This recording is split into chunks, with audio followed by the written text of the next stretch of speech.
Marcos Braz não seguirá na vice-presidência do futebol do Flamengo em 2025. Informação de Mauro César Pereira, que está aqui para nos contar tudo isso.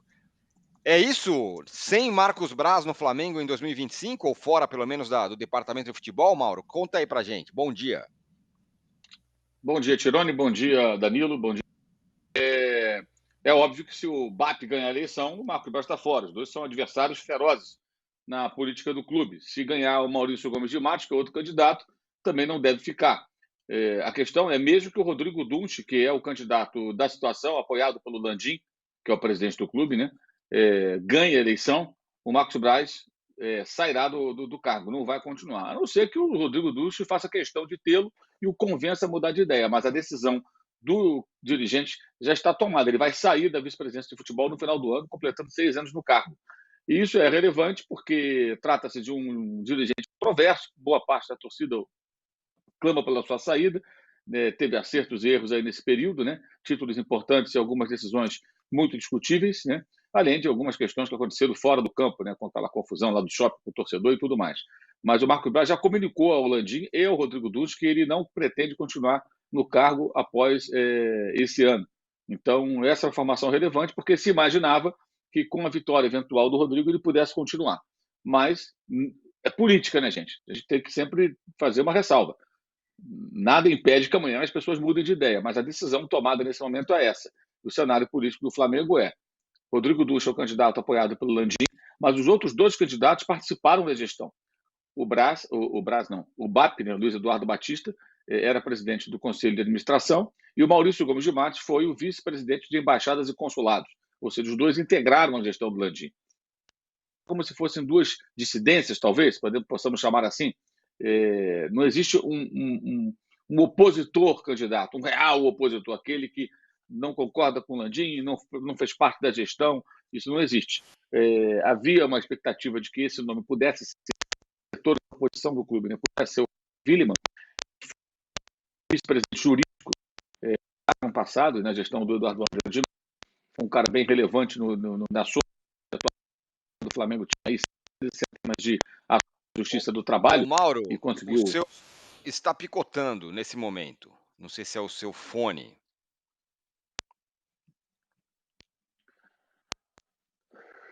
Peraí, só um minutinho. Tá. Então eu vou passando a bola um pouco para o Danilo, para ele comentando um pouco. Acho que agora resolveu. Estava no microfone. Bora. Vamos lá. Ele mudou o microfone para o fone. Então, não sei até onde você conseguiu ouvir. Não. Estava ouvindo que... Agora eu? Você não está nos ouvindo? Agora estou te ouvindo. Pode falar. Pode seguir em frente. Não estou te ouvindo. Não, mas... Pode... Oi. Agora estou te ouvindo. Bora. Então, os candidatos são esses 3 que eu falei, né? E o Flávio Williman, que seria o candidato da oposição, pelo menos a expectativa de muita gente da oposição era que ele fosse o nome, comunicou há 13 dias ao ex-presidente Eduardo Bandeira de Mello que ele não será candidato, ele até quer participar da gestão, mas não como presidente do clube, não quer se candidatar nesse momento à presidência. Então existe aí um vácuo, né? Não há um candidato real de oposição. Esses dois não dá para dizer que são totalmente oposição. Eles discordam do Landim, inclusive com relação ao Braz, no caso específico do que o BAP discorda da gestão do futebol, todo mundo sabe, não é de hoje, faz muito tempo, mas são pessoas que fizeram parte do Landim. Ô Mauro, o seu áudio ficou picotando novamente. Deixa eu passar, o Mauro ajeita o áudio dele e eu passo a bola para o Danilo Lavieri. Bom, acho que o Marcos Braz, indiscutivelmente, nos últimos tempos, eu acho que é uma das figuras mais proeminentes da política do Flamengo, né, da gestão do Flamengo, e também um dos mais controversos, né, Danilo? Com erros e acertos, como disse o Mauro, e deve sair de cena aí em 2025. Sem dúvida, né? Bom dia, Mauro, bom dia, Tirone, bom dia a todo mundo que nos acompanha aqui. O Marcos Braz, ele é um cara que pode falar que tem títulos, que tem decisões importantes mas no Flamengo, mas eu acho que ele fica marcado mais pelas polêmicas do que pelos títulos. Porque quando a gente lembra do Flamengo vencedor, normalmente a gente lembra mais do Jorge Jesus, por exemplo. É uma questão engraçada isso do Flamengo, porque o Marcos Braz ele fica marcado pela virilha, pela mordida na virilha no shopping, pela questão da política fora do Flamengo, que ele tentou não, né, conseguiu, né, ser eleito e não comparece ao trabalho. Eu acho que essa, no geral, é uma boa notícia para o torcedor do Flamengo, e eu imagino que o caminho ideal para o Flamengo, seja lá quem vença, seja colocar um diretor 100% profissional e não ligado à política do clube para ficar numa área tão importante como é o futebol, como a maior parte dos times aí hoje em dia tem, né, nessa figura do comando do futebol. O que eu acho também em relação ao Braz é que a gente olhando o potencial que o Flamengo tem, tanto financeiramente, né, na questão da reorganização que sofreu nos últimos tempos, então você vê um time muito organizado, com contas em dias, com um poder de mercado muito grande. O Flamengo teve mais turbulência do que deveria, considerando todo esse potencial. Basta ver a quantidade de técnicos trocadas, multas rescisórias que o Flamengo acabou pagando, decisões que a gente vai lembrar até hoje, né? A saída do Dorival depois de ter sido campeão, como o Rogério Ceni saiu do Flamengo, enfim. Então eu acho que é uma notícia positiva para o flamenguista, essa saída do Marcos Braz para o ano que vem. Isso, então só deve sair de ser o Marcos Braz. Deixa eu ver o que a galera tá falando aqui. O Marco Braga fala que depois que ele entrou na política começou a sua derrocada. Era um personagem bem controverso do Flamengo. Temos uma enquete sobre a janela de transferências do Flamengo. O Flamengo precisa de reforços após as chegadas de Botafogo e Palmeiras? Sim, 61%. Não, 39%. O que você acha, hein, Danilo? Enquanto o Mauro está ajeitando o seu som ali. Quando veio essa enquete, me veio a resposta que eu falo a mesma coisa, acho que faz uns 4 anos, Tirone. O Flamengo precisa de um lateral direito para chamar de seu, para falar esse cara chegou e tomou conta da posição, para ninguém poder colocar crítica. Isso eu acho que precisa. E lógico, se vem um Claudinho, vem um outro jogador para virar opção no meio de campo, seria ótimo. Agora, nessa fase de Copa América, com tantos desfalques e o Flamengo teve bons resultados, melhor do que eu esperava, tirando ali, né, esse tropeço final agora com Cuiabá e Fortaleza, mas eu acho que o Flamengo saiu bem. Se você for pensar o tanto de desfalque, o tamanho dos desfalques, porque a Arrascaeta, De La Cruz, não é qualquer time que perderia e conseguiria fazer bons pontos e ainda está na parte de cima da tabela. Então, claro que o Flamengo, se tivesse um lateral direito e se chegasse de repente o Claudinho, como foi comentado recentemente, seriam ótimas contratações, mas com o elenco que tem, ficou provado que dá para competir sim com o Palmeiras, dá para competir sim com o Botafogo. E outra, né? O Flamengo tem sempre um potencial financeiro muito grande. Então, dá para fazer essas contratações sem comprometer, sem precisar adiantar receita, etc. Então dá para o Flamengo ficar tranquilo nesse sentido, e o trabalho do Tite, para mim, ele tem clara evolução, claro sinal de que está sendo compreendido no Flamengo atualmente, repito, apesar dos últimos tropeços com Cuiabá e Fortaleza, acho que fazem parte do trajeto de um time que vai lutar para ser campeão até o final. O Mauro restabeleceu o seu som com a gente. Então, Mauro, queria saber, você deu as informações sobre a saída do Marcos Braz em 2025. Queria saber a sua opinião. Isso é bom para o Flamengo, você entende?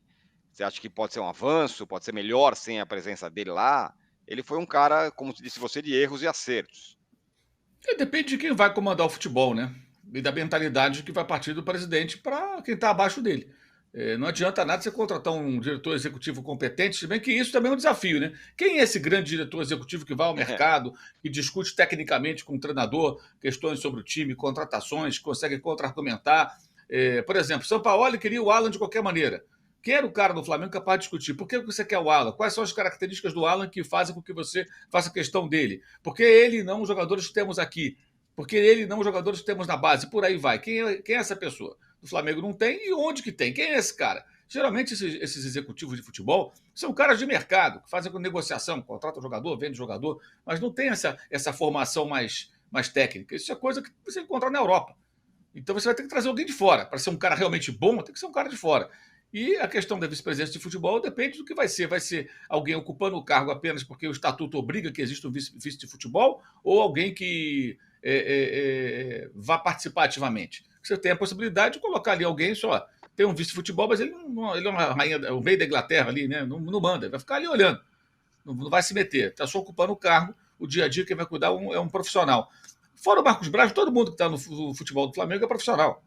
A questão é de cima para baixo. Se vai ser uma gestão paternalista, como já foi em vários momentos. Agora até mudou um pouco esse perfil. E depende de quem vai ganhar a eleição também, né? Tem tudo isso. Acho que o mais importante do que isso é pensar nas alianças. Naquele candidato ou naqueles candidatos que mais vinculados estarão na eleição ao chamado Flamengo antigo, a personagens antigos do Flamengo e que ficam ali na órbita tentando arrumar uma boquinha. Esse pessoal é um carguinho aqui, o outro ali e tal, querendo participar da gestão de alguma maneira.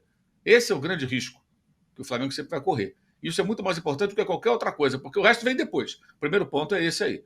Tá? E o Marcos Braz, assim, ele está em uma imagem bem desgastada já, né? Eu acho que ele sair de campo até me parece um negócio meio estratégico. Mas vejamos aí se, de fato, ele vai mesmo sair do cargo ou se o Rodrigo, caso vença, vai pedir que ele continue. A priori, tudo indica que não, porque, inclusive, ele e o Landim já sabem que o Marcos Braz não pretende continuar na função. Imagino que seja um recurso estratégico dele, porque ele está muito desgastado, ele é vereador, ele pensa em se reeleger, tem lá os seus planos, certamente, no meio desse contexto todo, acha melhor se retirar. Talvez para ele hoje ficar fora do Flamengo seja melhor do que continuar com essa exposição que é grande. Lembrando que ele foi eleito numa onda de sucesso do time, né? Mas depois não conseguiu, numa eleição para deputado, nem chegar perto do número de votos necessário, porque o time não vinha no bom momento. Geralmente é assim, né? Cartola de futebol. E são vários na história do futebol. Nossa, não é o primeiro nem o último. Que se candidata a alguma coisa, eles geralmente conseguem se eleger ou não em função do que o time está fazendo. O time vai bem, o cara se elege. O time vai mal, o cara acaba não se elegendo. Rapidamente, sobre contratações, né? Hoje o Marcos Antônio está mais próximo e o Claudinho continua difícil, tá? Continua difícil a negociação com o Zenit e o Flamengo já começa até a pensar em outros nomes. Tá? Não sei que nomes são esses, não tenho essa informação. A única informação que eu tenho é que eles já começam a pensar em outros nomes diante da dificuldade. É uma diferença de acerto financeiro entre o que o Zenit quer e o Flamengo oferece. E o Zenit não tem ainda o jogador para a função do Claudinho. A ideia dos russos é trazer um jogador, caso venha do Claudinho, que possa ocupar a sua posição. O rapaz é titular do time, joga todas as partidas, se destaca, ou seja, é como se o Flamengo fosse obrigado a vender, sei lá, o Pedro hoje, ou sei lá, o De La Cruz. Você vai ter que vender o cara. Não quero vender. Vai vender por quê? Tem que chegar alguém com muito dinheiro. Por que o Zenit vai vender o Claudinho? Né? Claro que o jogador pode fazer uma pressão para sair. Isso sempre pesa bastante. Mas não é o único fator que vai definir essa questão, se ele fica ou se ele sai. Mas a contratação segue um tanto quanto complicada. Ô, Mauro, vou com você ainda. Sobre essa enquete, você acha que o Flamengo precisa de reforços? Olhando o mercado que eu estou fazendo, Botafogo forte, Palmeiras indo forte para o Cruzeiro, então nem se fala. Eu acho que o Flamengo já tinha um time forte, contratou 3 jogadores no começo da janela, né? Quem contratou jogadores como o Flamengo? Contratou mais de 30 milhões de euros em reforços. Vinha, Léo Ortiz e o De La Cruz. De La Cruz pagando multa rescisória de 15 milhões de dólares ao River Plate. Acho que o Flamengo já fez uma janela muito forte. Agora precisa de um lateral direito. Seria bom contar com mais um homem de meio campo, né? Existem algumas carências no elenco para você manter ali um determinado nível, né? Mas o Flamengo já fez uma janela forte. É diferente a situação, e não dá para ficar comparando com o SAF, né? O Cruzeiro mudou de dono agora, resolveu abrir o cofre. Esse negócio de SAF é assim, né?